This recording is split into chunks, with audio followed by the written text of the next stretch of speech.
متوسط اور غریب آدمی تو ساری زندگی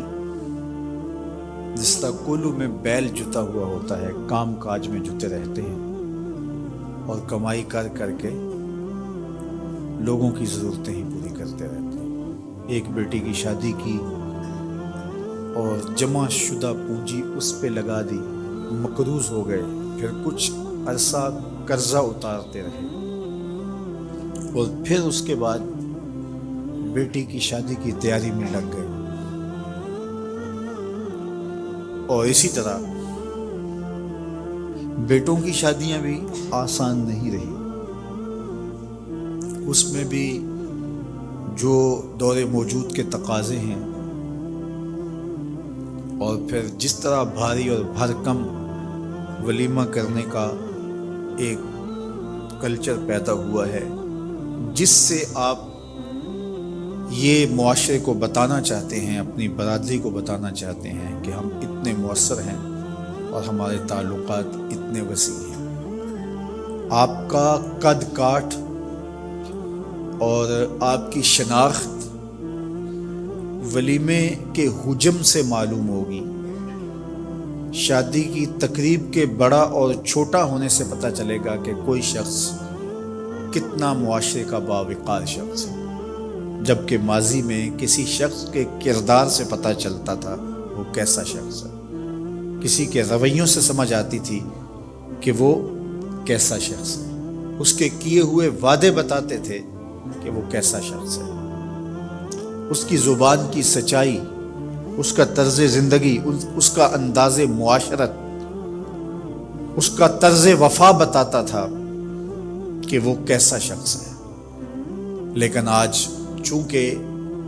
یہ اقدار دم توڑ گئی ہیں، تو ہم اپنے آپ کو بڑا بتانے کے لیے اور اپنی شناخت کروانے کے لیے ہم ان چیزوں کا سہارا لیتے ہیں جو کسی شخص کی شناخت نہیں ہوتی۔ تقریبات کا حجم بڑھا کر کے اور اپنی دولت کی نمائش کر کے اور کچھ شخصیات کو اپنے پاس مدعوف کر کے ہم یہ تاثر دینا چاہتے ہیں کہ ہم اس معاشرے کے انتہائی اہم شخص ہیں اور ہمارے تعلقات کا سلسلہ بہت دور تک پھیلا ہوا ہے، اور نتیجہ کیا کہ ہمارا سارا سرمایہ انہی کاموں کے اندر صرف ہو رہا ہے۔ متوسط لوگوں کے لیے بہت بڑی مصیبت اور بہت بڑا مسئلہ بن جاتا ہے، اور غریب آدمی بھی اس چکی میں پس رہے ہیں۔ یہ جہیز کا کلچر اور یہ لشکر کی صورت میں باراتوں کی آمد، گھر کے کچھ افراد اور کچھ ضروری لوگ اگر آ جائیں تو اس میں کوئی حرج نہیں ہے، لیکن یہ 500 لوگ ایک لشکر کی صورت میں بیٹی والوں کے گھر آئیں، اس کی کوئی تک بنتی نہیں ہے۔ اور پھر لوگ شروع یہاں سے ہوتے ہیں کہ آپ نے جو دینا ہے وہ تو اپنی بیٹی کو دینا ہے، ہمارے یہ مہمان آپ کے ہاں پہلی بار ہی آئیں گے تو ہمارے مہمانوں کو خوش ہونا چاہیے، ان کے بیٹھنے کا انتظام اچھا ہونا چاہیے، ان کے کھانے کا اہتمام ٹھیک ہونا چاہیے، ہمارا تو بس یہی مطالبہ ہے۔ اور پھر وہاں سے راستہ کھلتا ہے اور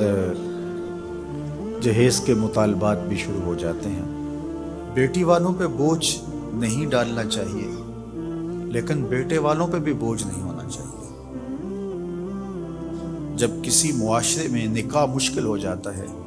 اس معاشرے میں بدکاری پھیلتی ہے، اس لیے نکاح کو آسان بناؤ تاکہ بدکاری کی طرف رغبت اور آسانی نہ ہو۔ ہمیں سادگی کے ساتھ نکاح کرنے کی تلقین کی گئی، فرمایا نکاح اعلانیہ کرو اور نکاح کو مسجدوں میں منعقد کرو۔